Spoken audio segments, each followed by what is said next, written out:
નમસ્કાર, આપ જોઈ રહ્યા છો બીટીવી ન્યૂઝ અને આપની સાથે હું છું તોરલ। કર્ણાટક સરકારે એક નિર્ણય કર્યો છે જે આવનારા દિવસોમાં કદાચ બીજા રાજ્યો પણ કરે અને દરેક ક્ષેત્રની ભાવિ પેઢીને પણ સ્પર્શે।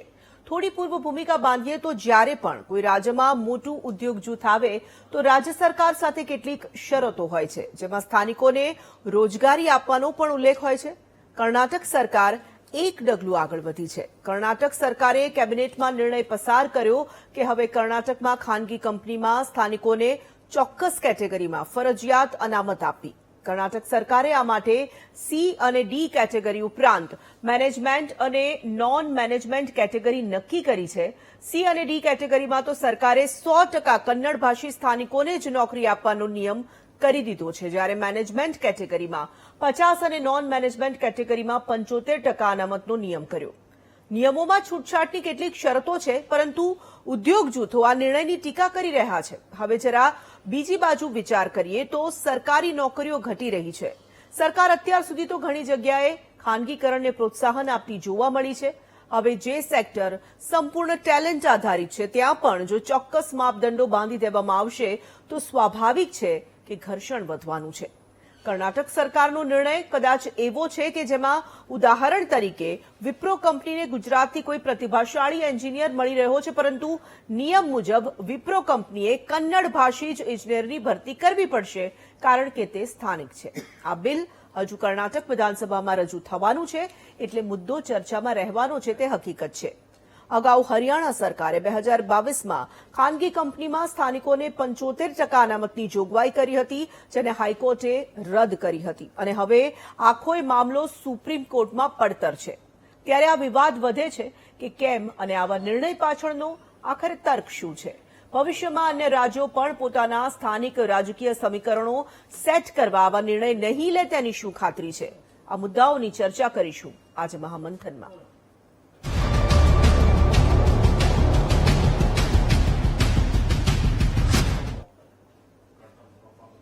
તો કર્ણાટક સરકાર દ્વારા આ નિર્ણય કરવામાં આવ્યો છે। સિદ્ધારમૈયા સરકારે એવો નિર્ણય કર્યો અને નિર્ણયકર્તાની સાથે જ તેવું પણ નિવેદન આપવામાં આવી રહ્યું છે કે જે કન્નડ લોકો છે તે લોકોને વધુ ને વધુ રોજગારી મળે, પોતાના જ ક્ષેત્રમાં પોતાની ગમતી નોકરી મળી જાય તે માટે થઈને આ નિર્ણય કરવામાં આવનાર છે। જો કે ગુરુવારે એટલે કે આવતીકાલે આ નિર્ણય જે છે તે બિલની સ્વરૂપે તેને રજૂ કરવામાં આવશે સદનમાં અને ત્યારબાદ તેની ચર્ચા થશે। પરંતુ આની સાથે અનેક સવાલો ઉપસ્થિત એટલા માટે થઈ રહ્યા છે કે આ પ્રકારનો જે નિર્ણય છે તે ખાનગી કંપનીઓ નકારી રહી છે, તો કેટલાક લોકો તેને આવકારી પણ રહ્યા છે। એક તરફ આપણે વસુધૈવ કુટુંબકમની વાતો કરી રહ્યા છીએ, એક તરફ આપણે એવું કહી રહ્યા છે કે ભારત એક સાથે જોડાયેલો દેશ છે, રાજ્યોના વાડા નથી, રાજ્યોના ફાટા નથી, અને તેમાં જો આ પ્રકારના નિર્ણય કરવામાં આવે તો શું આ નિર્ણય યોગ્ય છે કે કેમ? અનેક સવાલો આ નિર્ણયની સાથે જ્યારે ઉભા થઈ રહ્યા છે ત્યારે મહામંથનમાં આ મુદ્દા પર આપણે ચર્ચા કરીશું। આપણી સાથે ગેસ્ટ પેનલ જોડાઈ રહી છે। અત્યારે આપણી સાથે ભાજપમાંથી નેતા ડોક્ટર અનિલ પટેલ જોડાઈ ગયા છે, સ્વાગત કરીએ છીએ તેમનું। અનિલભાઈ, ચર્ચાની શરૂઆત કરીશું આપણે। જે રીતે સિદ્ધારમૈયા સરકાર દ્વારા આ વાત મૂકવામાં આવી રહી છે, કન્નડ ભાષીઓને નોકરી મળે, આરક્ષણની જે વાત કરવામાં આવી રહી છે, 100%ની વાત કરવામાં આવી રહી છે, આ નિર્ણયને તમે કેવી રીતે જોઈ રહ્યા છો? જો તોરણ આમાં બે ત્રણ વસ્તુ છે। એક તો આ એક પ્રકારનું પોપ્યુલિસ્ટિક મેજર છે અને ભૂતકાળમાં દેશના અનેક રાજ્યોની અનેક સરકારોએ આ પ્રકારના એક્ટ પણ બનાવ્યા છે, નિયમો બી બનાવ્યા છે અને જીઆર પણ કર્યા છે। મૂળ આ વિષયમાં રાજનીતિની ઉપર ઉઠીને વિચારવાની જરૂર છે। એક તો જે રાજ્યોએ, મહારાષ્ટ્ર સરકારોએ આપણે હરિયાણાનું ઉદાહરણ બી આપ્યું, ગુજરાતમાં પણ આ પ્રકારનો જીઆર 2017માં થયો હતો। અનેક વખતે અનેક સરકારો આ પ્રકારના નિયમોના કાયદા બનાવતી હોય છે, પરંતુ એ સક્સેસફુલ જતો નથી, નંબર 1। નંબર 2, હરિયાણાએ તો એક્ટ બનાવ્યો હતો અને એ એક્ટ હરિયાણા કોર્ટમાં, હાઈકોર્ટમાં ચેલેન્જ થયો। હરિયાણા હાઈકોર્ટમાં ચેલેન્જ થયો એટલે હાઈકોર્ટે એક્ટ ડિસમિસ કર્યો, એટલે સરકાર સુપ્રીમ કોર્ટમાં ગઈ। એટલે સુપ્રીમ કોર્ટે પણ એવું કીધું કે આ પ્રકારનો એક્ટ બનાવો એ બંધારણની ભાવનાની વિરુદ્ધ છે અને બંધારણની જે વ્યાખ્યા છે એમાં દેશનો કોઈ પણ નાગરિક કોઈ પણ રાજ્યમાં એ રોજીરોટી પ્રાપ્ત કરવા માટે જઈ શકે છે। સમગ્ર દેશની ભૌગોલિક ભૂમિમાં ક્યાંય પણ એ પોતાનું કામ અને સ્કિલના આધારે કામ કરી શકે છે. વધારામાં સુપ્રીમ કોર્ટે એવું કીધું કે જે ફેડરેશન હાઈકોર્ટની સામે ગયું હતું સરકાર વિરુદ્ધ, એને પાછું એવું કીધું, હાઈકોર્ટને પણ ડાયરેક્શન આપ્યું કે આ ફેડરેશન અને ઇન્ડસ્ટ્રીઝને ત્યાં કોઈ પણ પ્રકારની મુશ્કેલી ન પડે એનું પણ જોવાની જવાબદારી હાઈકોર્ટની છે. એટલે કુલ મળીને એક તરફ બંધારણીય રીતે આ પ્રકારનો કાયદો બનાવો મને વ્યક્તિગત રીતે એવું લાગે છે કે કદાચ યોગ્ય નથી, અને સુપ્રીમ કોર્ટે પણ એને ડિનાય કર્યું. ઓફકોર્સ એનું હિયરિંગની હજુ મુદતો પડી નથી, એટલે એનું માન્ય સુપ્રીમ કોર્ટ શું ડાયરેક્શન આપે છે. પણ એની સામે એક બીજો વિષય પણ છે. દાખલા તરીકે કર્ણાટકનો જ વિષય, તો આપણે જાણીએ છીએ કે ત્યાં મોટાભાગનું આઈટી હબ છે. બિલકુલ. તો એમાં ઘણી વખત આપણે ચોક્કસ વિચારીએ કે ક્લાસ 3, ક્લાસ 4 એ પ્રકારની જે 15,000 થી ઓછી કે 30,000 થી ઓછી જે જોબ છે, સરકારના હેતુ સારા છે કે જેના કારણે માઇગ્રન્ટ લેબર કદાચ ઓછી આવે, અને માઇગ્રન્ટ લેબરના કારણે એ ત્યાંની સ્થાનિક સત્તા મંડળ ઉપર, તેના ઇન્ફ્રાસ્ટ્રક્ચર ઉપર ભાર પડે છે. ત્યાં ઘણી વખત જો વધારે ઓછી પગાર સાથેની નોકરીમાં જોડાય તો ત્યાં સ્લમનું પ્રોલિફરેશન, એટલે સ્લમ પણ ત્યાં વધે છે. ત્યાંનું જે ટ્રાન્સપોર્ટ અર્બન ઇન્ફ્રાસ્ટ્રક્ચર છે એની ઉપર પણ લોડ આવે છે. એટલે કુલ મળીને બહારથી લેબર ઓછા આવે એ ભાવનાત્મક રીતે અને એક લોજિકલી વિષય સાચો છે, પરંતુ જે પ્રકારનું કામ છે એ પ્રકારના કામ માટેના સ્કિલ લેબર છે કે નહીં, સ્થાનિક લેબર એ કામ કરવા, જે સ્થાનિક લોકો જે કામ કરવા તૈયાર છે કે નહીં. ભૂતકાળમાં મને ગુજરાત સરકારનો એક આ પ્રકારનો ચુકાદો યાદ છે, હું 2 મિનિટ લઈશ. એમાં એવું નક્કી કરવામાં આવ્યું, જીઆર કરવામાં આવ્યો કે ભાઈ ગુજરાતીઓને પ્રાધાન્ય આપવું. મૂળ ગુજરાતી એટલે ગુજરાતી ભાષા બોલતા નહીં, તો એમાં એટલે ગુજરાતમાં વસતા. હવે એમાં પણ દરેક રાજ્યની ડોમિસાઇલ જે છે એની ડેફિનેશન કોક 10 વર્ષ કહે છે, કોક 15 વર્ષ કહે છે, ક્યાંક જન્મ ક્યાં થયો છે કે રેસિડન્સ ક્યાં છે, જન્મ બીજા સ્ટેટમાં થયો, રેસિડન્સ પરમેનન્ટ રેસિડન્સ બીજા સ્ટેટમાં હોય. તો ઘણા બધા આવા પ્રશ્નો બી છે. પરંતુ મને એક કેસ યાદ છે, કારણ કે હું એમાં ઇનડાયરેક્ટલી કેસ સાથે જોડાયો હતો.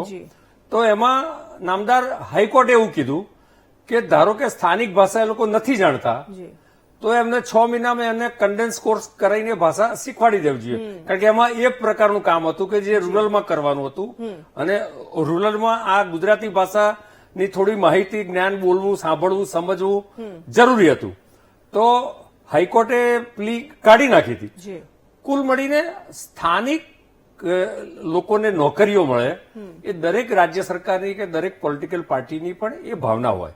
દરેક ઇન્ડસ્ટ્રીયાલિસ્ટ કે જે ઓર્ગેનાઇઝેશન સંભાળ, જે એમ્પ્લોયર છે એની પણ આ પ્રકારની ભાવના હોય.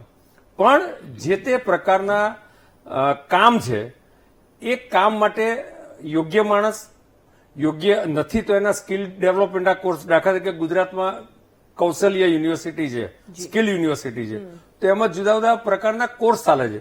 તો સરકારે આ પ્રકારના પ્રયત્ન કરવા જોઈએ કે જેથી સ્થાનિક લેબર ક્લાસ 3, 4માં મળે.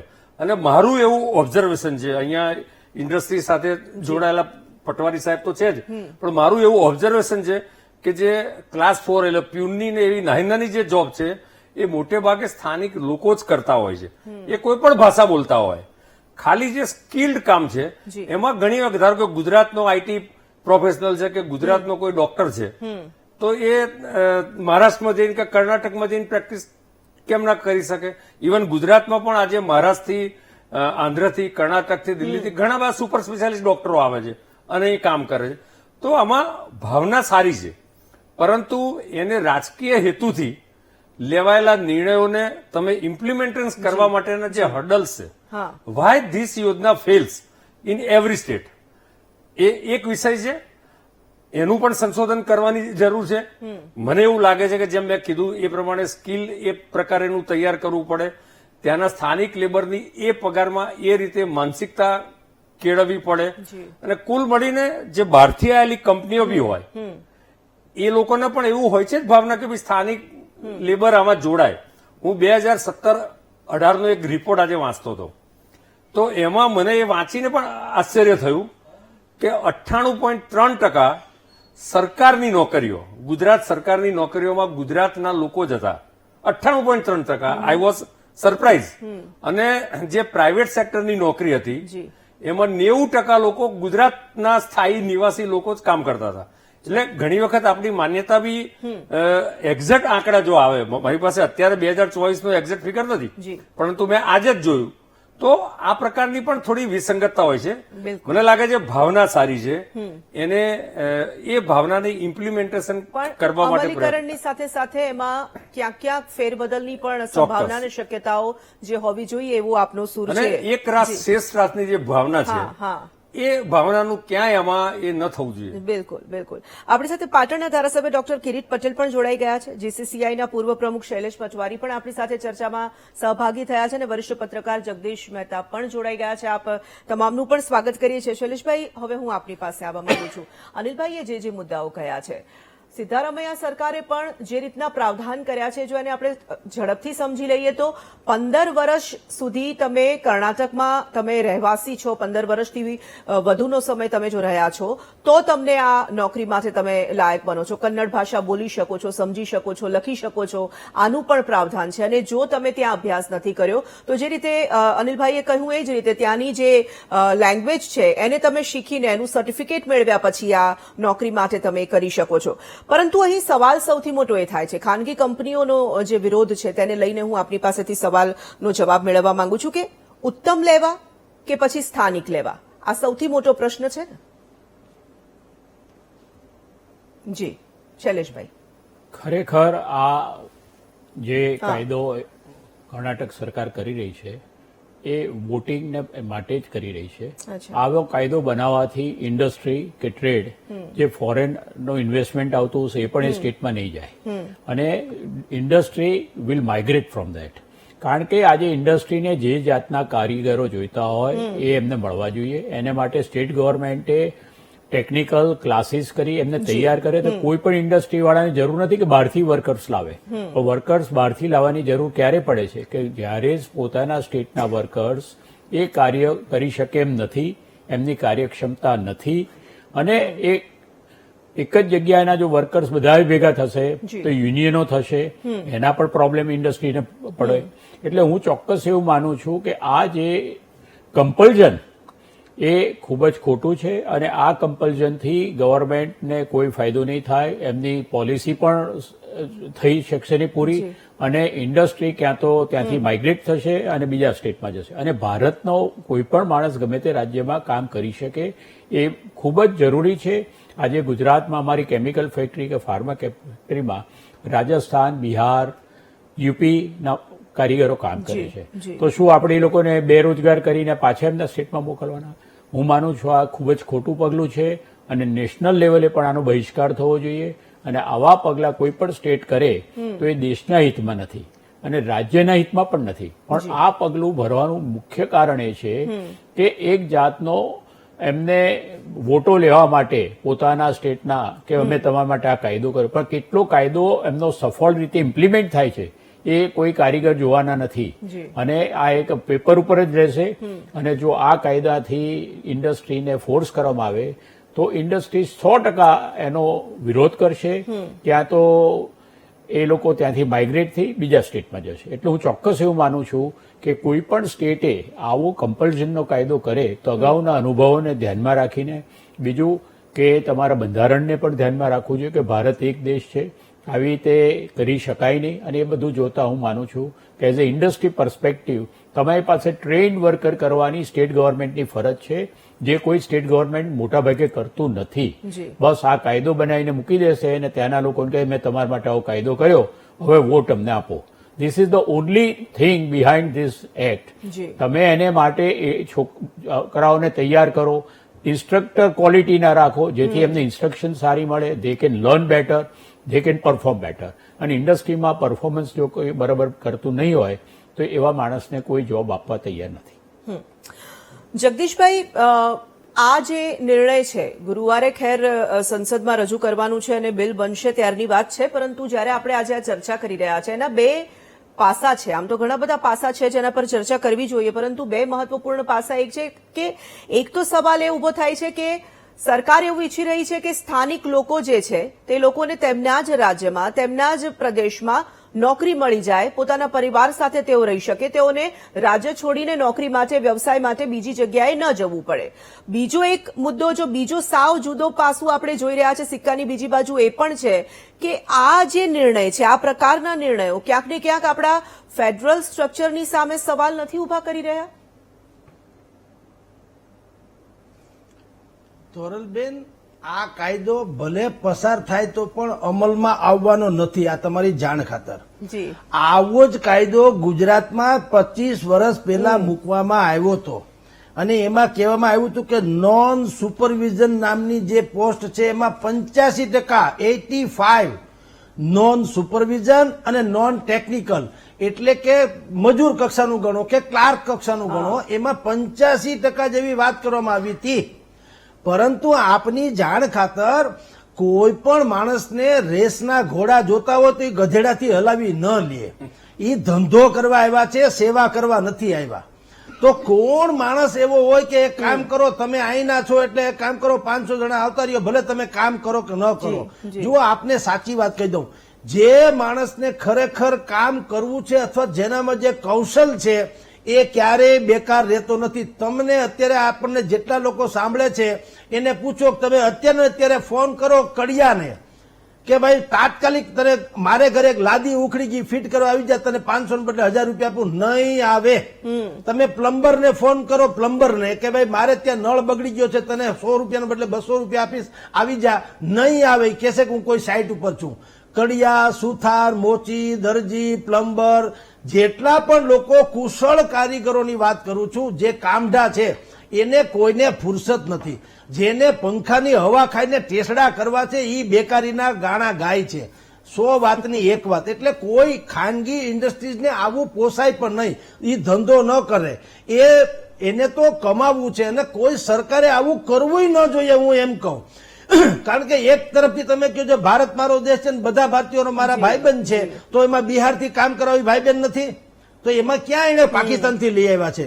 એને સારું જે હોય કામ, જેનામાં આવડત હોય તો એ લઈ લે. તમારી જાણ ખાતર ગુજરાતમાં થાય છે, હું જે તમે પૂછી લો, સૌરાષ્ટ્રમાં જેટલા પણ ખેતર છે એમાં ગોધરા પંથકથી, પંચમહાલ પંથકથી લોકો આવે, એ મજૂરી કરે છે. આ તો શેઠિયાની જેમ બેઠા બેઠા ખાય છે મોટા ભાગના લોકો. લ્યો, હવે તમારે કામ જ નથી કરવું તો પછી ક્યાં તમારું પોતાનું ખેતર છે ત્યાં ક્યાં શોષણ થાય છે? પણ નથી કરવું એનું શું કરી લ્યો. એટલે તમારે અહીંની હોટલો જેટલી છે, રાજકોટ, અમદાવાદ, સુરત, વડોદરા, ગમે એની મેઇન સારી હોટલ છે, એમાં તમે જુઓ નેપાળી લોકો તમને જોવા મળશે. શું કામ? એને કઈ ન હોય, મારા માસીના લગ્ન છે, કાકાના લગ્ન છે, ભાઈને ઘરે જવું છે, ભત્રીજાના આમ છે, ઢીકણાભાઈ તેમ છે. આપણે તો હતર તો હલાડવું હોય, અને આના પૈસા લેતા નહીં, મારા માસીનો છોકરો છે, પછી આપણા પગારમાંથી કાપી લેજો. એવું કોઈને પોહાય નહીં. ધંધો કરવો છે એ ધંધો ધંધાની રીતે થાય. એટલે ક્યાંય પણ આવી જે કર્ણાટક સરકારે વાત કરી એ વાતનો કોઈ અર્થ નથી બેન. એ તમે જેમ ઓલા ભાઈ સાહેબે કીધું, શૈલેષભાઈ પટવારીએ, હાવ સાચી વાત છે. તમે સરકારી ધોરણમાં પણ એવી રીતે ન કહી શકો. અત્યારે માની લો કે જે ક્વોલિફાઈડ થઈને ભણી ગણીને ક્વોલિફાઈડ છે એને તમે જો રાખતા નથી, હજારો જગ્યા ખાલી છે તો પણ નથી રાખતા, તો તમે સરકારીને બદલે ખાનગીમાં કઈ રીતે કહી શકો કે તમારે એટલા માણસો લોકલ રાખવાના? તે રાખીને શું કરવા? અમારે ધૂન ભજન કરવાના છે તો એનો સત્યાનાશ નીકળી જાય કંપનીનો. એને તો સ્કિલ બેઝ માણસ જોઈએ છે, આવડતવાળા ને નિષ્ઠાપૂર્વક કામ કરવાવાળા, યુનિયનબાજી વાળા નહીં, માથાકૂટ કરવા વાળા પણ નહીં. એટલે આપણે એમાં પ્રાંતવાદ વિશે ન જવું જોઈએ કે આપણા લોકોને રાખી લે. આપણા શું આખો ભારત આપણું છે ભાઈ સાહેબ, ગમે ત્યાંથી આવે. તમારામાં આવડત હોય તો તમે ગમે ત્યાં જઈને કામી શકો એમ છે, ગમે ના લોકો આયા આવીને કામી શકે એમ છે. પણ આવો જે કાયદો કાનૂન છે એ ખરેખર કરવું શું જોઈએ તોરલબેન ખબર છે?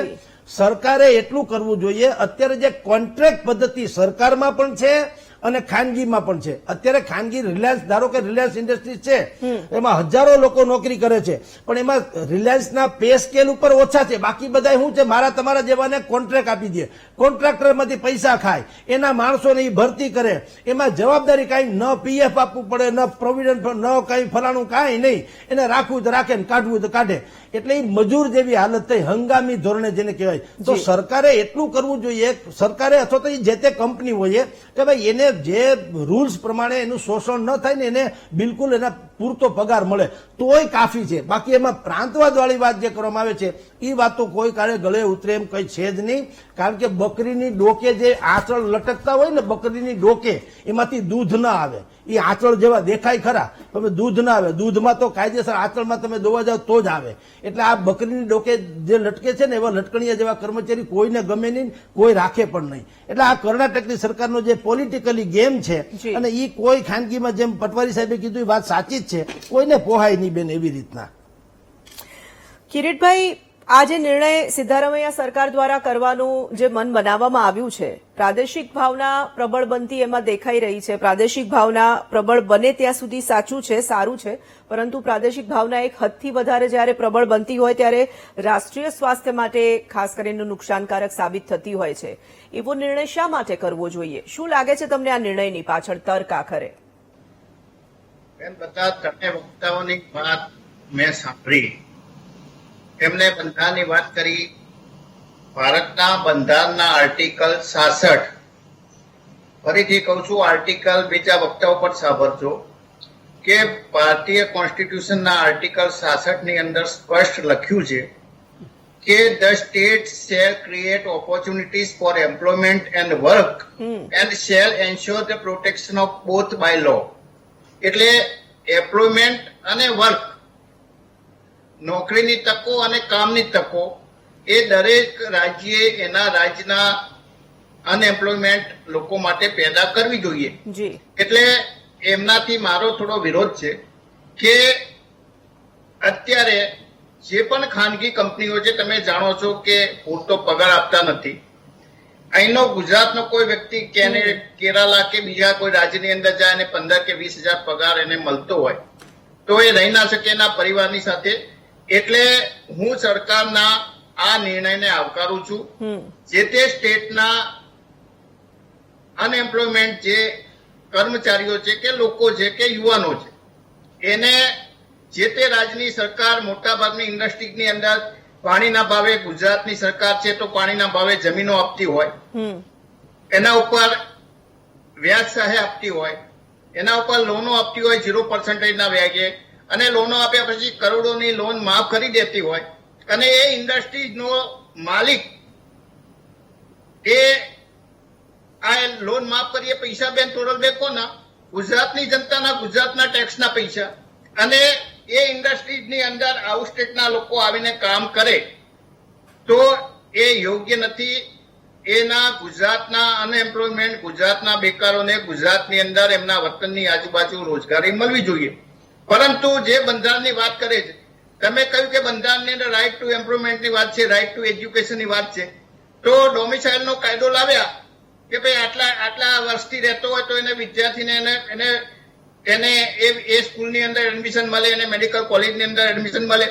તો જે તે રાજ્ય સરકારને સત્તા છે, 100% નહીં પણ અમુક પર્સન્ટેજ 70% રાજ્ય સરકારનો એક પરિપત્ર છે ગુજરાત સરકારનો કે ગુજરાત સરકારની અંદર કોઈ પણ ઇન્ડસ્ટ્રી સ્થપાય તો એના જે વિસ્તારની અંદર સ્થપાય હોય એના સ્થાનિક બેરોજગારોને 70% નોકરી આપવી. જે કેન્દ્ર સરકારનો લેન્ડ એક્વિઝિશન એક્ટ હતો, કોંગ્રેસ સરકાર લાવી હતી, એ કાયદાની અંદર પ્રોવિઝન હતું કે સરકાર કોઈ પણ ખેડૂતોની જમીન, કોઈ પણ ગામની જમીન કોઈ પણ ઇન્ડસ્ટ્રીઝ માટે લેતી હોય તો એની અંદર ખેતીના ભાવને 4 ગણા, જે બજાર ભાવથી 4 ગણા પૈસાને આપવા, અને એ વિસ્તારના 70% અનએમ્પ્લોયડ લોકોને ત્યાં રોજગારી આપવી. ભારતીય જનતા પાર્ટીની સરકારે આ બધું બંધ કરી દીધું. એમને અદાણી અંબાણીને જે ઇન્ડસ્ટ્રીઝ બધી લાવવાની, કરોડો રૂપિયાની જમીનો ગૌચર હોય તો આપી દેવાના, હાઈકોર્ટ છેવટે રદ કરી દે, એને સુપ્રીમમાં જઈને પાછું સ્ટે લે.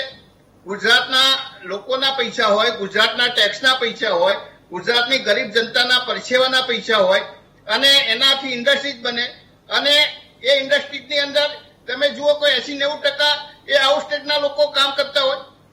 એમને હું એવું નથી કહેતો કે આઉટ સ્ટેટના લોકોને ના મળવું જોઈએ, પણ જયારે જે તે રાજ્યની અંદર જે તે રાજ્યની સરકાર દ્વારા સરકારી જમીન ઉપર કે ખેડૂતોની જમીન કે બીજી કોઈ જમીન અને સહાય આપી અને ઇન્ડસ્ટ્રીઝ બનતી હોય તો એ વિસ્તારના એ રાજ્યના 70 કે 60% કે અમુક પર્સન્ટેજથી સુધી ફરજિયાત એ રાજ્યના બેકારોને એ ત્યાં નોકરી મળવી જોઈએ, ત્યાં એમ્પ્લોયમેન્ટ મળવું જોઈએ કે ત્યાં કામ મળવું જોઈએ. એટલે ફરીથી જે આ કાયદો બનાવ્યો છે એ કાયદાને હું સમર્થન આપું છું.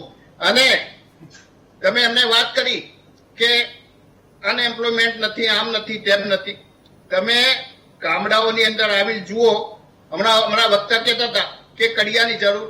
તમે કડિયાઓ, મજૂરો, સુધારો કામ મેળવવા માટે કેટલીય ભલામણો લઈને અમારી પાસે આવે છે કે સાહેબ અમે મજૂર, અમે કામ છીએ, અમને કામ મળતું નથી, કોઈ જગ્યાએ અમને કામ અપાવો, બાંધકામનું કામ અપાવો, સેન્ટિંગનું કામ અપાવો. એટલા બધા લોકો ગુજરાતની અંદર બેકાર છે.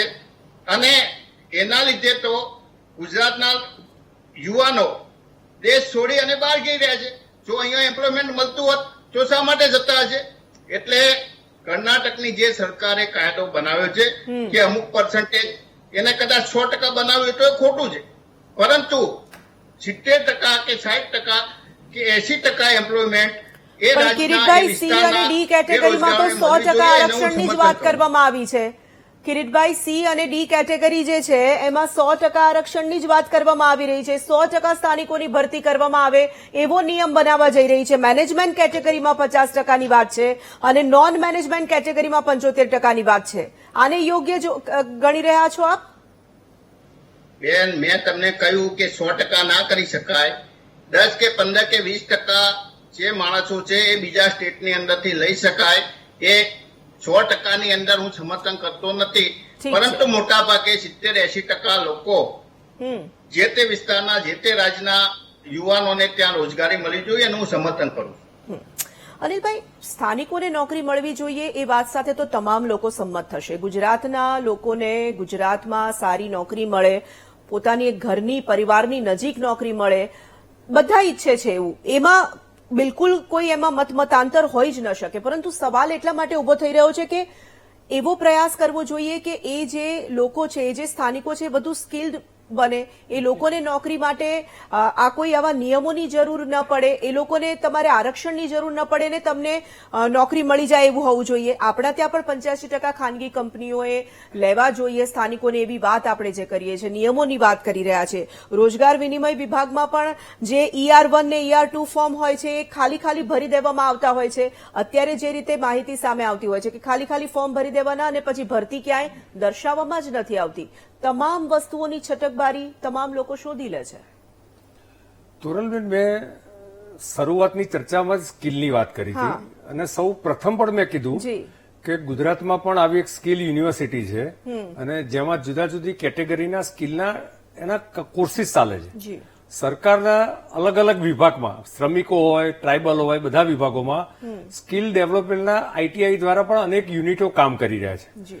સ્કિલ ડેવલપમેન્ટ એક વિષય છે, પણ મારે જવાબ આપવો છે મારા કોંગ્રેસના મિત્રે જે રાજકીય, પહેલા એમ કીધું કે હું આ કર્ણાટકના નિર્ણયને ટેકો આપું છું, પછી કે 100% તો ના હોવું જોઈએ, એટલે પાર્શિયલ ટેકો આપે છે. ટોટલી રાજકીય રીતે જોઈ રહ્યા છે. એમણે જે બંધારણની કલમની વાત કરી 69ની, તો મારા એ મિત્રને યાદ કરાવવું છે કે આપણે અમે તો કઈ બંધારણના નિષ્ણાત નથી, પરંતુ સુપ્રીમ કોર્ટે પણ કર્ણાટક હાઈકોર્ટે આપેલા ચુકાદાને માન્ય રાખ્યો. ટેમ્પરરી જે હરિયાણા સરકારને એની ઉપર સ્ટે આપ્યો. સુપ્રીમ કોર્ટે એવું કીધું કે this act will create artificial gap and discrimination to the citizen of India. એટલે એકદમ તદ્દન ગેરબંધારણીય છે એવું હાઈકોર્ટની સાથે સુપ્રીમ કોર્ટે, ઓફકોર્સ એમાં ચર્ચાઓ ચાલી રહી છે, હજુ પડતર છે. બીજું એમણે કીધું કે લેન્ડ એક્વિઝિશન એક્ટની, ફાર્મરની વાત કરી, તો લેન્ડ એક્વિઝિશન એક્ટ સાથે જે તે કંપનીઓને જો આપે તો એ બધું જોડાયેલું જ છે. બીજું એમણે વાત કરી કે સરકાર સસ્તા ભાવે, તો મને એવું લાગે છે કે કર્ણાટકે બધાને સસ્તા ભાવે જમીન આપી દીધી સિદ્ધરામૈયાની કોંગ્રેસ સરકારે, અને એ ત્યાંના સ્થાનિક વેપારીઓને જે બહારથી આવ્યા હતા ઇન્ડસ્ટ્રીયાલિસ્ટ, એ ત્યાંને સ્થાનિક રોજગારી આપતા નથી. ના, હું પટવારી સાહેબની વાત સાથે સંમત છું, જગદીશભાઈની વાત સાથે સંમત છું કે આ રાજકીય એંગલથી ભાવના સારી જ આની, મેં પહેલા પણ કીધું, આ રાજકીય એંગલથી લેવાયેલો નિર્ણય છે. પરંતુ કોંગ્રેસ હંમેશા પરંપરાગત રીતે પ્રાદેશિક ભાવનાઓ જગાવીને જે એક રાષ્ટ્ર શ્રેષ્ઠ રાષ્ટ્રની ભાવના છે એનું ડિસઇન્ટિગ્રેશન ઓફ ધ નેશન, આ પ્રકારની પદ્ધતિ સાથે વર્ષોથી ચાલી રહી છે. અને એ જ કારણ છે કે ભાષાકીય ભાવના પણ એમણે ભૂતકાળમાં સાઉથમાં જગાઈ છે અને પ્રાંતમાં જે જુદા જુદા સ્થાનિક રાજકીય પક્ષોનું ડેવલપમેન્ટનું કારણ પણ કે જે પ્રાદેશિક ભાવના ઉપર કુથારઘાટ કરવાનો, એ ભાવના જગાવવાની, ઉશ્કેરવાના અને પછી એની ઉપર કામ નહીં કરવાનું, આ પ્રકારની રાજકીય પરંપરાના કારણે દેશની આ સ્થિતિનું નિર્માણ થયું છે. મારે ખાલી અમને એટલું જ કહેવું છે કે કોઈ અમેઠીનો કોઈ વર્કર એ શું વાયનાડમાં જઈને કામ ના કરી શકે? અને વાયનાડમાં લેબરનું કામ કરતો હોય કે અધિકારી ક્લાસ 1 ક્લાસ 2 હોય, એ પાછો યુપીના રાયબરેલીમાં કામ ના કરી શકે? કરી જ શકે છે ભાઈ. આખા દેશના બધા લોકોને બધે જવાનો અધિકાર છે. એ કામના માટે હોય, રાજકીય બાબતો માટે હોય, તો આ બધું છે જ ભાઈ. એને તમે રાજકીય રીતે મૂલવવાના બદલે સમસ્યા શું છે અને સમસ્યાનું સમાધાન શું છે. હું તમને તોરલબેન એક દાખલો આપું કે હું બાંધકામ શ્રમયોગી બોર્ડ સાથે સંકળાયેલો હતો. આજે સેન્ટરિંગનું જે જુદા જુદા કન્સ્ટ્રક્શનના કામો થાય ને, એમાં સેન્ટરિંગના કામમાં માસ્ટરી એ રાજસ્થાનના શ્રમિકોની છે. તમે જે પાયો ખોદવાનું કામ છે, એ પાયા ખોદવાના કામમાં બીજા રાજ્યના શ્રમિકોની માસ્ટરી છે. કલર કામમાં યુપીના લોકોની માસ્ટરી છે. તો એ રીતે દરેક અલગ અલગ. આપણો ગુજરાતના લોકો મોટે ભાગે વ્યવસાય, નાનો પણ વ્યવસાય, એ કદાચ પ્રોવિઝન સ્ટોર બી ખોલશે. આ પ્રકારની એક ભાવના, જેમ જગદીશભાઈએ બી કીધું કે ભાઈ સૌરાષ્ટ્રમાં જે ખેતી થાય છે, ઇવન ઉત્તર ગુજરાતમાં બી ખેતી થાય છે, તો એમાં મોટે ભાગે દાહોદથી લોકો આવે છે. તો એ લોકો પણ સ્થાનિક જ છે. ગુજરાતની બોર્ડરમાં રહેતા, જન્મેલા, કામ કરતા પરિવાર બી છે, એ લોકો પણ સ્થાનિક છે. કુલ મળીને જે પ્રકારની એક્સપર્ટાઇઝ નથી મળતી, તો એ ડેવલપ કરવાનો સરકારોએ પ્રોવિઝન કરવું જોઈએ. અને જ્યારે સુપ્રીમ કોર્ટમાં આખી પ્લી પડતર છે, તો મને લાગે કોઈ પણ સરકાર આ પ્રકારના નિર્ણય લે. હું એકલી કર્ણાટકની સરકાર કોંગ્રેસની છે એ વાત માટે હું કહેતો નથી. મારું લોજિક એ યુપીની સરકાર બી હોય કે મહારાષ્ટ્રની સરકાર ભાજપની હોય કે કોઈ પણ સરકાર હોય, એ સરકારે જ્યારે સુપ્રીમ કોર્ટમાં આ પ્રકારનું પેન્ડિંગ છે, ત્યારે આવા પ્રકારના પોપ્યુલિસ્ટિક કહેવાતા રાજકીય નિર્ણયોના બદલે ત્યાંની સમસ્યાના સમાધાન માટે 1, 2, 3, 4, 5 એનું ક્લાસિફિકેશન બી થાય, એના જુદા જુદા કામનું. મને યાદ છે કે આપણા ત્યાં જ વીટીવીમાં આવી લગભગ 2-1 વર્ષ પહેલા 2022ના ડિસેમ્બર પહેલા ડિબેટ હતી અને કોઈ ચાંગોદરમાંથી કોઈ ઇન્ડસ્ટ્રીયલ એસોસિએશનના સેક્રેટરી હતા. એ પણ કહેતા હતા કે અમારે તો સ્થાનિક લોકોને જ આપવું છે. મેં શરૂઆતમાં કીધું, ભાવના એટલા માટે સારી છે કે માઇગ્રન્ટ લેબર આવે તો એના રહેઠાણના સમસ્યા ઉભી થાય છે, એના ટ્રાન્સપોર્ટેશનની સમસ્યા ઉભી થાય છે. અને ધારો કે મહાનગરોમાં મોટાભાગના લેબર અમદાવાદ, સુરત, બરોડા, રાજકોટ જેવા મહાનગરોમાં છે, તો ત્યાંનું જે અર્બનાઇઝેશનની જે સમસ્યા છે એ પણ એમાં ઉભી થાય છે. ટ્રાન્સપોર્ટેશન માટે પણ લોડ પડે છે. તો ભાવનાત્મક રીતે વાત સાચી છે, પરંતુ ઇન્ડસ્ટ્રીને કમ્પલ્સન કરો. હું એવું માનું છું કે કિરીટભાઈ તો ધારાસભ્ય છે, તો તમે સરકાર પાસેથી, ડિપાર્ટમેન્ટ પાસેથી, જે લેબર એન્ડ વેલફેર પાસેથી એના સાચા આંકડા કે ભાઈ પ્રાઇવેટ સેક્ટરમાં કેટલા લોકો ગુજરાતના ડોમિસાઇલ ગુજરાતી છે, કેટલા બહાર છે, તો બહાર છે તો કેમ છે, આ બધું પ્રોવિઝનો જે તે જીઆરઓમાં છે જ. એમાં એક્ટ બનાવવાની કે બધું બનાવવાની પણ એમાં જરૂર નથી હોતી. એ લેબર એન્ડ એમ્પ્લોયમેન્ટના જે પ્રોવિઝન છે એમાં બધી વ્યવસ્થા છે. પણ જ્યાં સુધી કોઈ પણ પોલિટિકલ પાર્ટીના લોકો એનું રાજકીય મૂલ્યાંકન કરવાના બદલે ચૂંટાયેલા પ્રતિનિધિ તો જવાબદારી બી છે અને મોરલ જવાબદારી પણ છે કે એમણે આ સમસ્યાઓના સમાધાન શું છે એ સમાધાન આપવાની જરૂર છે. નહીં કે ભાઈ એને 0% વ્યાજ. તો આ બધી જે ઇન્ડસ્ટ્રીયલ ડેવલપમેન્ટ માટે દરેક રાજ્ય કરે. દેશના આજે મહારાષ્ટ્ર, ગુજરાત, કર્ણાટક, આંધ્ર અને દિલ્હી, આ બધા વિકસિત રાજ્ય, દિલ્હી તો ઓફકોર્સ નાનું છે પણ આ બધા વિકસિત રાજ્યો છે. તો એના જે આર્થિક ડેવલપમેન્ટ થયા છે એની પાછળ સરકારોની ઇન્ડસ્ટ્રી ખેંચવા માટેની, ફોરેનનું ઇન્વેસ્ટમેન્ટ આવવા માટેની આ બધી એની પાછળની કામગીરી હોય છે. અને એટલા જ માટે ત્યાં આગળ રોજગારી ઉભી થતી હોય છે. મેં જેમ જગદીશભાઈની વાત સાથે હું સંમત છું. ઇવન તમારા આજની તારીખમાં તમારા ગાડીનો ડ્રાઈવર જોઈએ ને તોરલ, તો પણ તમને મળતો નથી. એટલે સમસ્યા નથી એવું પણ કહેતો નથી, પણ સમસ્યાનું સમાધાન શોધવા માટે બધાએ સંયુક્ત પ્રયાસ કરવાની જરૂર છે. અને આ એ સમાધાન નથી. કદાચ મને લાગે છે કે પ્રશ્નો કદાચ આના કારણે વધશે. હું આપની પાસે જ આવું છું શૈલેષભાઈ, આપ આપની જે વાત મૂકવા માંગો છો. એક સવાલ હું આપને એ પૂછવા માંગુ છું, ખાસ કરીને આપણે જયારે કર્ણાટક સરકારના નિર્ણયને લઈને વાત કરી રહ્યા છે. બેંગ્લોર પણ કર્ણાટકમાં છે અને બેંગ્લોર આઈ હબ છે, તમામ લોકો જાણે છે. દેશ વિદેશની કંપનીઓ ત્યાં છે, ખાનગી કંપનીઓ છે. ત્યાં માનો કે આ નિયમ લાગુ કરી દેવામાં આવે છે. શું માત્ર કન્નડ ભાષા જાણતા વ્યક્તિને નોકરી મળી જવી એ કંપની સાથે, એ કામ સાથે જસ્ટિસ છે? પછી આપણે તો વિસ્તરીને બીજા દેશ સુધી પહોંચવાની વાત કરી રહ્યા છીએ. આ તો રાજ્યને સીમિત કરી દેવાની વાત થઈ ગઈ એક રીતે. જે ગ્લોબલ વિલેજ તરીકે આપણે ઇન્ડિયાને ડેવલપ કરી રહ્યા છે, એવામાં આવી રીતે કન્નડ લેંગ્વેજથી આઈટી બિઝનેસમાં કેટલી એમની એમ્પ્લોયમેન્ટને લાયકાત છે એ જોવી જોઈએ. તમે આજે આખો આઈટી બિઝનેસ વર્લ્ડનો બેંગ્લોર ખાતે આજે હબ થઈ ગયું છે. હવે એ સ્ટેજે તમે જો આવો કાયદો લાવશો તો બેંગ્લોરની આઈટી ઇન્ડસ્ટ્રીઝ ત્યાંથી માઇગ્રેટ ચોક્કસ થશે જ. કારણ કે no compulsion will be permitted by any industry people. કારણ કે એમને જે કામ કરનાર હોય, જે ક્વોલિટી કામ કરનાર હશે, એમને જે રાખી શકે. બાકી તમે CSRમાં કહો તો CSRમાં ગવર્મેન્ટને પૈસા આપે ને એ મફતની ખેરાતો કરતા જાય એમ કરતા રહે. બાકી કોઈ ઇન્ડસ્ટ્રીવાળા આ રીતે અનએજ્યુકેટેડ, અનએમ્પ્લોયેબલ માણસોને એમ્પ્લોયમેન્ટ આપવા તૈયાર થશે નહીં. અને એની આ તો આજે આ કાયદો કર્યો કે ભાઈ ગામના એક દિવસ બધી પોલિટિકલ પાર્ટી હોય કાયદો લાવશે કે ભાઈ તમારે મુસ્લિમ કંપની તો મુસ્લિમોને તમારે આટલા રાખવાના, હિન્દુઓને આટલા નહીં રાખવાના. That is not possible. અને આ જો કાયદા કરીને દેશને વિભાજિત કરવાની જે પ્રવૃત્તિ છે એ કોઈ પણ રાજ્ય સરકારને શોભતી નથી. અને આને માટે સ્ટ્રોંગ પાર્લામેન્ટમાં એક્ટ આવવો જોઈએ કે કોઈ પણ સ્ટેટ આવા કાયદા કરી જ ના શકે. કારણ કે આ ઇટ ઇઝ બેઝલેસ. આજે તમારે દેશને જુઓ છો કે સ્ટેટને જુઓ છો? તમારું સ્ટેટ જો તમારા ઇન્ડસ્ટ્રી એવી હોય કે ત્યાંના સ્થાનિકને જોબ મળતી હોય તો એ રાખવાના જ છે. Y they will go to other states. આજે હું તમને અમારી ઇન્ડસ્ટ્રીના જ દાખલા આપું. અમારે બહાર બોર્ડ મારવા પડે છે, હેલ્પર જોઈએ છે, ટર્નર જોઈએ છે, બિલ્ડર જોઈએ છે. There are no people available. એટલે તમારે આઈટીઆઈ ચલાવવા છે. હું પોતે સર્જન ફાઉન્ડેશન અમીરગઢમાં આઈટીઆઈ ચલાવું છું 2008 થી.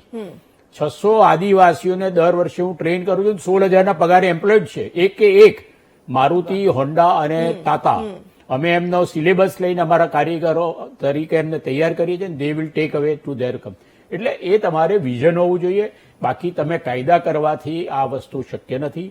અને અનફોર્ચ્યુનેટલી આવા કાયદા કરવાથી only no politics of vote છે. એમને કોઈ વર્કર માટે લાગણી નથી, એમને કર્ણાટકના વર્કર માટે લાગણી નથી. અને આ એક એમણે બતાવ્યું કે ભાઈ અમે આવું કરીશું, એટલે જયારે ઇલેક્શન આવે ત્યારે બતાવાય કે અમે કર્ણાટકના કારીગરો તમને આ કર્યું હતું. ભલે પછી એમ્પ્લોય કેટલા થાય એનો ડેટા નહીં આપે. પણ હું ચોક્કસ કહું છું કે આવી બધી જે ગતિવિધિ છે એ દેશને ડિવાઈડ કરી રહી છે. ઇન્ડસ્ટ્રીનો જે મોરલ છે એ તોડી રહી છે. અને over A period Karnataka state will સફર. આ તો બધા સીએમ આવીને જતા રહેવાના. અલ્ટિમેટલી વિલ સફર, the people of the Karnataka will સફર. એ લોકોએ વાંધો લેવો જોઈએ કે અમારે આ કાયદો જોઈતો નથી. કારણ કે અલ્ટિમેટલી તમે તો વોટ લઈને જતા રહેશો, પછી અમારે આ ઇન્ડસ્ટ્રી અહીંયા નહીં હોય તો જોબલેસ રહેશો. હું એવું માનું છું, પ્રિપેર યુથ, એમને ઇન્સ્ટ્રક્શન, સારા ઇન્સ્ટ્રક્ટર આપો, સારા આઈટીઆઈ ચાલુ કરો, જેથી કરીને ઇન્ડસ્ટ્રી બહાર જાય જ નહીં, એમની પાસેથી જ લે. પણ તમે એ તૈયારી નથી. ખાલી કાયદો કરી દો કે આટલા તમે રાખજો. તમે એક આઈટીઆઈ ચલાયા, એ આઈટીઆઈની જરૂરિયાત પ્રમાણે ઇન્ડસ્ટ્રીને આપ્યા? નો. તો પછી કાયદો કેવી રીતે બનાવો છો?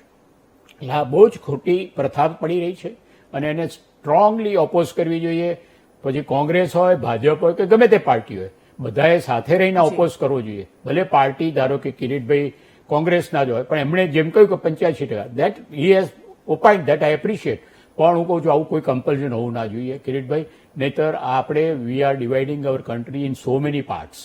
અને આજે વર્કર્સથી પાર્ટ કરો છો, પછી કાલ ઉઠીને કોમ્યુનિટીથી પાર્ટ કરશો. આ ક્યાં સુધી કરશો? તમે આજે દેશનું ભાવિ જુઓ છો કે પર્ટિક્યુલર સ્ટેટનું જુઓ છો? દેશ હશે તો તમારું સ્ટેટ છે. એટલે હું એવું માનું છું કે આ વસ્તુ કન્ડેમેબલ છે. કોઈ સંજોગે એને એક્સેપ્ટ ના કરવું જોઈએ.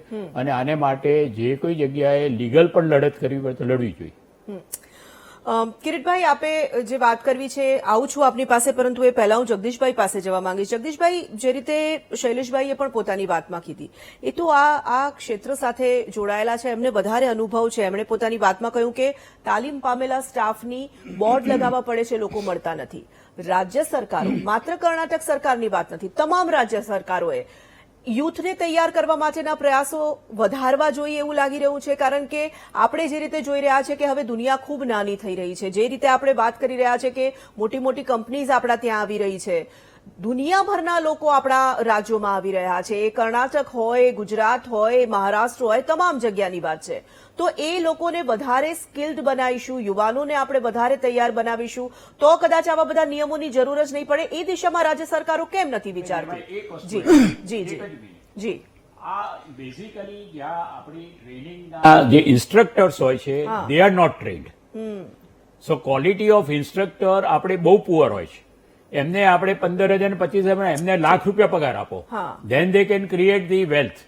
એટલે આપણા જે ઇન્સ્ટ્રક્ટર્સ છે એને તમે જો સારી ક્વોલિટીને આપશો તો they can give good education. આપણું પ્રાઇમરી સ્કૂલનું એજ્યુકેશન પણ પુઅર છે, કેમ કે આપણે ટીચર્સ આર પુઅર.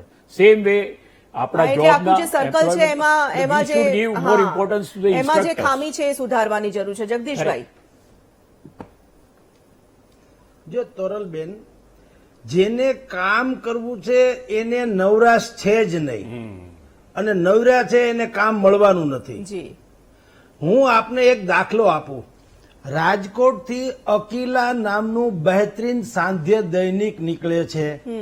દર શનિવારે એમાં જાહેરાતની પૂર્તિ 30 પાના ભરાય એવડી ટેબ્લોઇડ સાઇઝને 30 પાના, અને એમાં ચોખ્ખું લખ્યું હોય છે. મોટા ભાગની જાહેર ખબરોમાં શું લખ્યું ખબર છે? માણસો જોઈએ છે.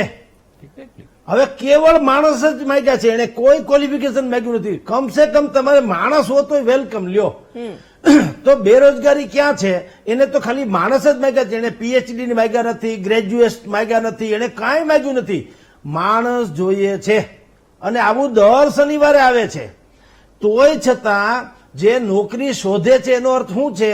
એને નોકરી એના મગજ પ્રમાણેની હોય એવી જોઈએ છે. ટેબલ હોય, ખુરશી હોય, ત્યાં ટોકરી વગાડવાની હોય, પટ્ટાવાળો રાહ જોતો હોય, ઉપર એસી હોય, અને આવું બધું હોય તો તમારે, મારે ઐશ્વર્યા રાયની હારે મારી કમ્પેર કરવી હોય તો મારે અભિષેક બચ્ચન તો થવું કે નહીં? એમને હાલે કઈ? એવી રીતે તમને કહું, ઉંમર લાયક થાય એને કન્યા મળે, પણ એની પાત્રતા કેવળ એ ન હોવી જોઈએ કે એની ઉંમર થઈ ગઈ, પછી બીજી બધી પાત્રતા હોવી જોઈએ ને. એમને કઈ પરિણામી દેવાય છે? એટલે આવી કોઈ વાત હોઈ શકે નહીં ભાઈ સાહેબ. તમારામાં આવડત હોય તો જગતમાં ક્યાંય તમે ક્યારેય કોઈ ગધેડાની હત્યા થઈ એવું સાંભળો?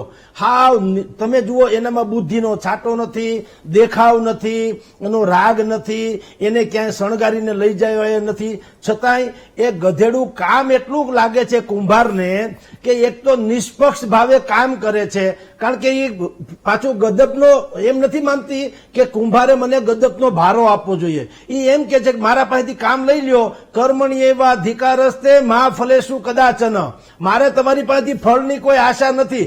એ ઉકરડા ચરી લે છે, તો ઉકરડા ચરી લે છે અને કુંભારને મદદ કરે. ગધેડાની ક્યાંય હત્યા થતી નથી. ગાયની હજી થાય, ઓલા 33 કરોડ દેવતાનો વાહ હોવાનું કહેવાય છે. એટલે સવાલ એ છે કે જેને કામ કરવું છે બેઝિકલી એનો તમામ જગ્યાએ સારી ઓપોર્ચ્યુનિટી હોય છે, પણ કામ કરવું નથી અને એમ્પ્લોઈઝ તરીકે ખાલી ઉલ્લુ બનાવવા છે તો એનો મેળ પડે એમ નથી.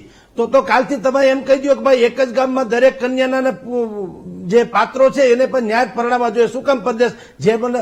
તો એવું તો ચાલે નહીં. સારી ક્વોલિટીની દરેકને અપેક્ષા હોય. હમણાં એક ભાઈએ, જે શૈલેષભાઈ કિરીટભાઈએ વાત કરી કે અહીંથી બધા એમ્પ્લોય પછી એમ કે અન્ય રાજ્યોમાં વયા જાય છે. મને તમે એક જવાબ આપો. જે રાજ્યોમાં ગુજરાતના લોકો વયા જાય છે, નોકરી નથી મળતી એમ કરીને, એ જે રાજ્યમાં જાય છે ત્યાં હાઉસફુલ છે કે ભાઈ લોકલ માણસો એકેય નવરા નથી એટલે બહારથી બોલાવવામાં આવે? એવું સાંભળ્યું ક્યાંય? ન્યાય આવા છે કે ક્યાંય ખપના નથી એટલે બહારથી મગાવવામાં આવે છે. એટલે ભારત આખું એક જ છે. એમાં બિહાર ને ઉત્તર પ્રદેશ ને ફલાણું ઢીકણું એવું ના હોય. કૌશલ્યવાન હોય એને હવ રાખે, બાકી નડે નહીં અને ખાંભાની જેમ ઉભા રહીએ નડે નહીં તો એને કોણ રાખે? આ ધંધો કરવા નીકળ્યા છે બેન. કોઈને કઈ સત્ય આ ભાઈ પટવારી સાહેબ સાચું કે છે તો ઉછાળા ભરીને હંધા વયા જશે કે ભાઈ આને તમે રાખીને કરવાનું હું એ યુનિયનબાજી કરે બહાનાબાજી કરે તો એનો શું અર્થ ધંધો છે ધંધાની રીતે થાય. અને જો કિરીટભાઈ એમ કહેતા હોય કે ભાઈ એને તમે જમીન આપી છે સસ્તા ભાવે લોન આપી છે કેટલાક વસ્તુમાં ભાઈ તો આપવું જ પડે ને એને અબજો રૂપિયા રોક્યા છે ને અને એમાંથી જે નફો કમાય છે સરકારને મળતો નથી તો એ સરકાર ક્યાં પોતે ખાઈ જાય છે એ પ્રજાના કામમાં આવતું નથી. આ બધું વાયસા છે કઈ પધરાવી નથી દીધું મફત આપી નથી દીધું.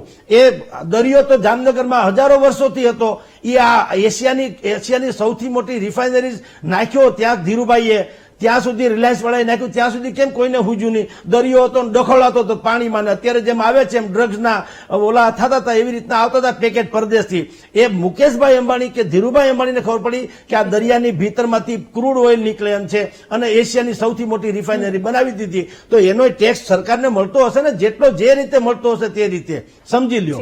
એટલે કઈ ખેરાત કોઈ કરતું નથી. પણ આપણા ત્યાં સમાજમાં પણ તમે જુઓ જમવાનો ખર્ચો આપી દે અને પ્રમુખ નથી બનાવતા આપણા સમાજમાં કે આજના પ્રમુખ ફલાણા ભાઈ હું કામ કમસે કમ જમવાનો ખર્ચો આપે છે. તો એમ જે લોકો આમાં રૂપિયા રોકે એને તો મદદ કરવી જ પડે. એટલે એ બધી વાત ગૌણ છે બેન. જગદીશભાઈ આ ચર્ચામાં આપણે આગળ વધીએ અને કિરીટભાઈનો મત જાણીએ. પહેલા એક મહત્વના જે સમાચાર સામે આવી રહ્યા છે તેના વિશે પણ આપણે વાત કરી લઈએ. આ જ સંદર્ભે સમાચાર મળી રહ્યા છે. કર્ણાટક સરકારની કેબિનેટમાં નિર્ણય લેવામાં આવ્યો. આવતીકાલે એની ચર્ચા થવાની હતી. બિલના સ્વરૂપે તેને રજૂ કરવાનું હતું પરંતુ હવે પુનર્વિચાર કરવાની આખી વાત જે છે તે સિદ્ધારમૈયા સરકાર હવે કરી રહી છે. વાત અત્યારે આપણી સામે આવી રહી છે. આના પર આપણે વાત કરીશું પરંતુ એક નાનકડા બ્રેક બાદ.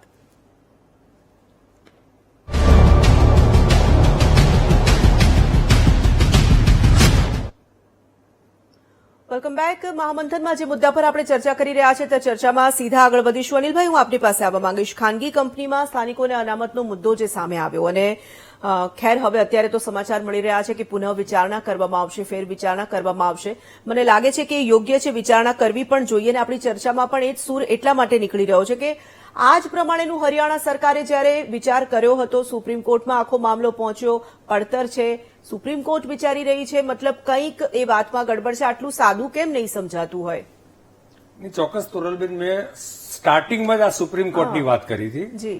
હું માનું છું કે કોઈ પણ સરકારોએ, રાજ્ય સરકારોએ આ પ્રકારના રાજકીય નિર્ણયો લેવાના બદલે સુપ્રીમ કોર્ટે આ જે પ્લી છે એ હજુ ફેબ્રુઆરી 2024માં જ હાઈકોર્ટમાંથી એક કેસ ત્યાં ગયો અને 2024માં જ સાંભળી છે હરિયાણા સરકારને.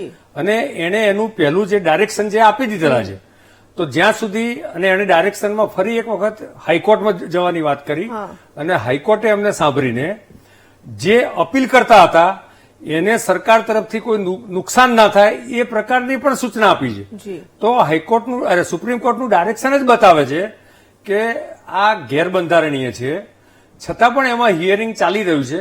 તો જ્યાં સુધી એનો ફાઇનલ નિર્ણય ના આવે ત્યાં સુધી ફક્ત રાજકીય કારણોસર આવા નિર્ણયો લેવાના બદલે સ્થાનિક રોજગારી વધે એના માટેના બીજા જે રસ્તા છે, સ્કિલથી માંડીને બીજા પણ અનેક છે રસ્તા, અને સ્થાનિક નોકરીના બદલે હું માનું છું રોજગારીઓ ઉભી થાય. નોકરી અને રોજગારી બે જુદો વિષય છે. તો આજે સ્થાનિક સ્વરોજગારી ઉભી થાય એ પ્રકારના પ્રયત્નો જે સરકાર કરે છે અને જે જુદી જુદી યોજના લોનની છે, સ્વરોજગારીની, પ્રધાનમંત્રીની 10,000ની, મુદ્રા યોજના, આ તે બધી અનેક વસ્તુ છે. તો એમાં સ્થાનિક લોકો એનો મેક્સિમમ લાભ લેવો જોઈએ. શૈલેષભાઈ, આ મુદ્દા પર ફાઇનલ કમેન્ટ આપો. હું એવું માનું છું કે રાજ્ય સરકારે ચોક્કસ સ્થાનિક લોકોને રોજગારી મળે એને માટે પ્રયત્ન કરવો જોઈએ, એ હિતાવહ છે. એને માટે ઇન્સેન્ટિવાઇઝ કરવી જોઈએ ઇન્ડસ્ટ્રીને કે ભાઈ તમે જો તમારા ત્યાં આટલા માણસો તમે રાજ્યના રાખ્યા હશે લોકલ, તો તમને આટલો ઇન્સેન્ટિવ ટેક્સમાં કે જે રીતે સબસિડીમાં કે એ રીતે આપો. તો એ રીતે તમે ઇન્સેન્ટિવાઇઝ કરો તો એ લોકો એ છોકરાઓને તૈયાર કરી પોતાના CSR થી અત્યારના CSRમાં પૈસા ખર્ચવાના, તો એ લોકો ITI જેવા ક્લાસીસ ચલાવે, એમને જોઈતા છોકરાઓને એજ્યુકેશન આપે અને એમને એમ્પ્લોયડ કરી દે. તો હું માનું છું કે ઇન્સેન્ટિવાઇઝ તમે ઇન્ડસ્ટ્રીને કરો કે ભાઈ તમે સ્ટેટના છોકરા રાખશો, તમે આટલા ટકાથી વધુ હશે તમને આટલો તમને બેનિફિટ આપશો, એ રીતે ઇન્સેન્ટિવાઇઝ કરવું જોઈએ. પણ યુ કાન્ટ ઇમ્પોઝ કે તમારા રાખવા જ પડશે નહીતર નહીં ચાલે, તો એ ઇન્ડસ્ટ્રી ત્યાં રહેશે નહીં અને અનફોર્ચ્યુનેટ એ સ્ટેટ માટે જે બિચારા અત્યારના જોબ ઉપર છે એ પણ જોબલેસ થશે. એટલે હું માનું છું કે આ ખૂબ જ ખોટું પગલું લેવાઈ રહ્યું છે અને હું માનું છું ત્યાં આગળ વીટીવી જોતા એમણે કદાચ નિર્ણય લીધો લાગે છે કે મુલતવી રાખો. જી આપ તમામનો ખૂબ ખૂબ આભાર. આપણે ચર્ચામાં અટકીએ છીએ. આપ ચર્ચામાં જોડાયા. ખાનગી કંપનીમાં સ્થાનિકોને અનામતને લઈને કર્ણાટક સરકારે કેબિનેટમાં નિર્ણય કર્યો અને તે નિર્ણય ખૂબ ચર્ચાયો છે. જો કે હવે પુનઃ વિચાર ફેરવિચારણા કરવાની પણ વાત સામે આવી રહી છે. એક તરફ આપણે વસુધૈવ કુટુંબકમની વાતો કરીએ છીએ અને બીજી તરફ આપણે રાજ્યને વહેંચવાની વાતો કરીએ. એ કેટલા અંશે યોગ્ય છે તે સૌથી મોટો પ્રશ્ન છે અને સ્થાનિકોને રોજગારી મળે તે તમામ લોકો ઈચ્છે છે. તમામ રાજ્ય સરકારો નહીં પરંતુ તમામ લોકોની આ જ ભાવના હશે અને હોવી પણ જોઈએ. પરંતુ સ્થાનિકોને વધુ સ્કિલ્ડ કરવાની જવાબદારી રાજ્ય સરકારોની છે, તંત્રની છે અને તે દિશામાં રાજ્ય સરકારોએ વિચારવું જોઈએ તેવું આજના મહામંથનની ચર્ચામાંથી નિષ્કર્ષ નીકળી રહ્યું છે. આજની ચર્ચામાં બસ આટલું જ. ફરી મળીશું, ત્યાં સુધી મને રજા આપશો. નમસ્કાર.